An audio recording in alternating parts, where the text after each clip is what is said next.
Hello, good evening students. कैसे हैं आप सभी लोग। आज हम आपके लिए लाए हैं अर्थशास्त्र चैप्टर माइक्रो इकोनॉमिक्स। अर्थशास्त्र के दो पार्ट होते हैं, एक माइक्रो इकोनॉमिक्स यानी व्यष्टि अर्थशास्त्र और समष्टि अर्थशास्त्र। तो आज हम बात करेंगे व्यष्टि अर्थशास्त्र के चैप्टर नंबर 5 की, मांग की कीमत लोच। तो welcome to MIIT commerce classes. आज हम वीडियो लेके आए हैं आपके लिए जो सबसे मोस्ट इंपॉर्टेंट चैप्टर है। लास्ट ईयर में 10 नंबर का क्वेश्चन पूछा गया था कि मांग की लोच किसे कहते हैं, इसको प्रभावित करने वाले कौन कौन से तत्व हैं। ठीक है, तो इस बार भी इस चैप्टर से कुछ ना कुछ जरूर पूछे जाने की संभावना है, इसलिए हमने आज आपको चैप्टर को समझाने के लिए ये वीडियो बनाई है। तो आज हम बात करेंगे कि मांग की लोच क्या होती है, मांग की लोच को मापने की कौन कौन सी श्रेणियां होती हैं, मांग की लोच को ज्ञात करने की कौन कौन सी रीतियां होती हैं, मेथड होते हैं। तो आइए हम बात करते हैं कि मांग की कीमत लोच क्या होती है। देखिए, मांग की लोच का मतलब होता है किसी वस्तु की कीमत में परिवर्तन के कारण, किसी वस्तु की कीमत में परिवर्तन के कारण उसकी मांगी जाने वाली मात्रा में होने वाले परिवर्तन के आनुपातिक संबंध को मांग की लोच कहते हैं।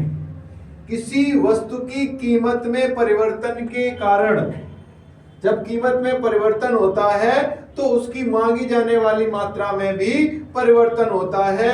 उन दोनों के आनुपातिक संबंध को मांग की लोच कहते हैं।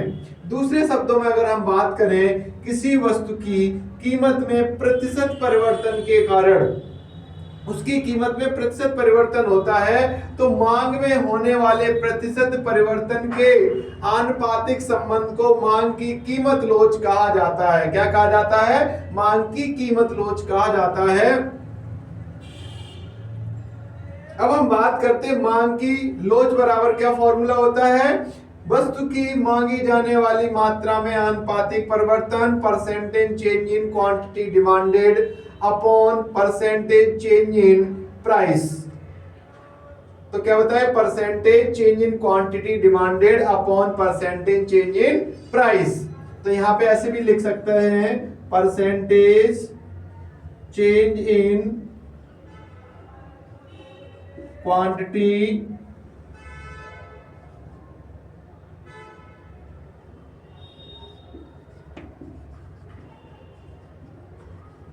डिमांडेड अपॉन परसेंटेज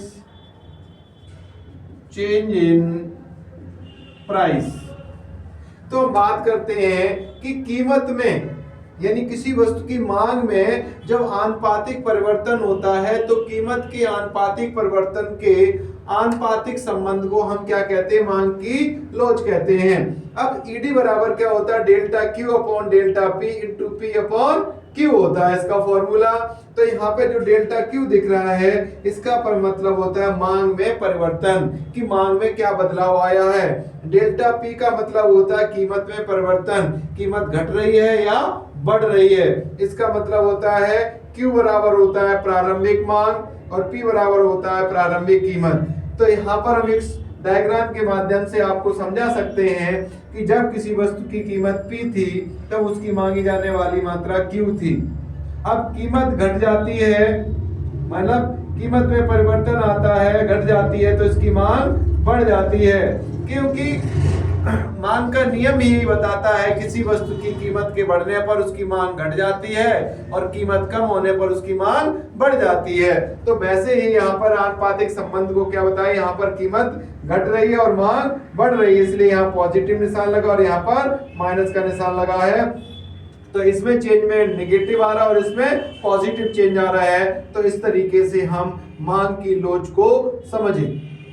अब हम बात करते हैं, अगर हम यहाँ देखो, प्राइस इलास्टिसिटी ऑफ डिमांड में be defined as the percentage change in the quantity demanded of a commodity divided by the percentage change in price of that commodity. यानी इसमें भी वही बताया है कि प्राइस इलास्टिसिटी ऑफ डिमांड क्या होती है कि percentage change in quantity demanded, यानी कि percentage change in quantity demand upon percentage change in price, इसको डिवाइड कर देते हैं तो हमारी क्या निकल के आती है, price elasticity of demand.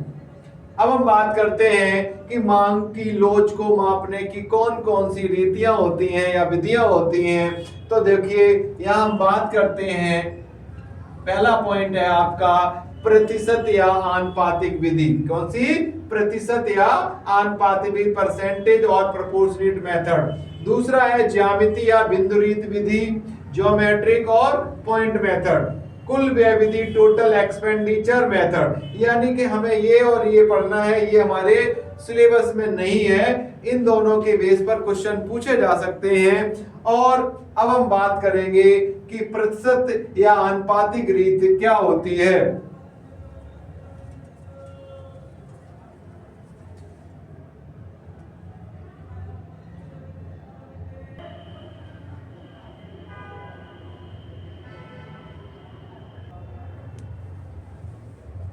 Hello तो हम लोग बात कर रहे थे किसकी, प्रतिशत यानी कि मांग की लोच को मापने की कौन कौन सी रीतियां हैं, रीतियों के बारे में बात कर रही थी। तो अब हम बात करते हैं प्रतिशत या आनुपातिक रीति। क्या है प्रतिशत या आनुपातिक रीति, क्या होती है? देखिए इस विधि का जो प्रतिपादन किया था, इस विधि का जो मतलब इसको बनाया था वो फ्लक्स ने बनाया था, प्रोफेसर फ्लक्स ने। 1 नंबर का क्वेश्चन पूछा जाता है कि प्रतिशत रीति किस के प्रतिपादक हैं। तो प्रतिशत रीति के प्रतिपादक कौन है, किसने किया था? इस विधि का प्रतिपादन प्रोफेसर फ्लक्स ने किया था। अब इस विधि में मांग की लोच ज्ञात करने के लिए मांग में होने वाले प्रतिशत परिवर्तन को, मांग में होने वाले प्रतिशत परिवर्तन को कीमत में होने वाले प्रतिशत परिवर्तन से भाग दे दिया जाता है। तो हमारी क्या निकल के आती है, मांग की लोच निकल के आती है। ईडी बराबर होता है percentage change in quantity demanded, percentage change in quantity demanded upon percentage change in price. तो इसका फॉर्मूला ये भी हो सकता है, मतलब दूसरा ये है ईडी बराबर delta Q upon delta P into P upon Q. तो यहाँ पर जो ईडी बराबर होता है वो मांग की लोच होती है, पी बराबर होता है वो प्रारंभिक कीमत होती है, क्यू बराबर प्रारंभिक मांग होती है, P1 बराबर नई कीमत होती है, Q1 बराबर नई मांग होती है, डेल्टा P बराबर कीमत में परिवर्तन होता है, डेल्टा Q बराबर मांग में परिवर्तन होता है। और अगर हमें percentage change in quantity demanded निकालनी है तो delta Q upon Q into 100 कर देते हैं। परसेंटेज चेंज इन प्राइस निकालना है तो डेल्टा P अपॉन P कर देते हैं, इंटू 100 कर देते हैं। तो इस तरीके से ये मांग की प्रतिशत या आनुपातिक रीति, मतलब मांग की कीमत को लोच, मांग की कीमत लोच को मापने की प्रतिशत या आनुपातिक रीति है। तो इसमें हमने इन सब चीजों के बारे में पढ़ा। तो आइए हम चलते हैं एक किसके उदाहरण के तौर पर, एक उदाहरण लेते हैं और उसकी मांग की लोच की गणना किस प्रकार की जाती है उसको हम समझाते हैं। तो उदाहरण हमने लिया है, किसी वस्तु की कीमत 50 रुपए है। कितने रुपए है? 50 रुपए है। उसकी मांगी जाने वाली मात्रा कितनी है? 200 इकाई थी। उसकी कीमत बढ़कर अगर 100 रुपए हो जाती है तो उस वस्तु की मांग 100 इकाई रह जाती है, क्योंकि मांग कीमत बढ़ गई तो मांग कैसे हो जाती? कम हो जाती है। तो मांग की कीमत लोच ज्ञात कीजिए। तो देखो हमको क्या क्या दिया है, P बराबर कीमत दी है 50 रुपए, Q बराबर यानी मांग दी उसकी 200 इकाई, P1 मांग कीमत कितनी बढ़ गई? 100, Q1 कितना रह गया? 100 है। अब यहाँ पर डेल्टा P1 माइनस P, तो 100 में से 50 माइनस कर दिए, 50 आ गया। Delta Q, Q1 minus Q, Q1 कितना हो गया? 100, और Q कितना था? 200, इसमें इसको माइनस किया तो माइनस 100 आ गया। कितना आ गया आपका? माइनस के 100। अब देखिए यहाँ पर फॉर्मूला लगाएंगे, ईडी बराबर delta Q upon delta P into P upon Q। तो डेल्टा Q की वैल्यू माइनस के 100 थी, P बराबर 50 आया था और P बराबर 50 दिया हुआ था, Q बराबर 200 था। तो अब क्या करेंगे, इसका इसके साथ मल्टीप्लाई करेंगे तो ये तो हो गया 5000, इसका इसके साथ मल्टीप्लाई कर दे, ये हो गया आपका कितना हो गया? 10,000। आप चाहो तो ऐसे भी काट सकते हैं, 50 से ये 50 कट जाएगा, है ना, और ये चला जाएगा एक बार, ये चला जाएगा 2 बार, तो इसको 1/2 करेंगे तब भी हमारा 0.5 5 आंसर आएगा, या फिर इसका इससे मल्टीप्लाई कर दो 5000 आएगा, इससे मल्टीप्लाई कर 10000 आएगा, इसको इससे डिवाइड कर देंगे तो हमारा आंसर आ जाएगा ईडी बराबर ब्रैकेट में लिख देंगे -0.5। ठीक है, यानी कि इकाई लोचदार से कम है, इकाई लोचदार से कम है, इकाई से कम लोचदार मांग बोलेंगे इसको। तो इस तरीके से हमने आज क्या पढ़ा, प्रतिशत या आनुपातिक रीति। इसको बहुत अच्छे से याद कर लेना, किसने दी थी, फ्लक्स ने दी थी। और कीमत मांग में परिवर्तन को कीमत में परिवर्तन से जब भाग दे दिया जाता है तो मांग की लोच ज्ञात हो जाती है। ये इनके फॉर्मूले हैं। ईडी बराबर क्या होता है, पी बराबर क्या होता है, क्यू बराबर, इन सब चीजों को आप अच्छे से याद कर लेंगे। तो इस चैप्टर से पिछली बार जब हमने पढ़ाया था तो अगले दिन वही क्वेश्चन आया था, तो एक बार आप अच्छे से पढ़ लीजिए। ठीक है, और कम समय में ज्यादा तैयारी, थोड़े से टॉपिक को लेकर ज्यादा हम चीजें सीख सकते हैं। तो ये उदाहरण के तौर पर हमने ये सीखा कि किस तरीके से मांग की कीमत लोच निकाली जाती है।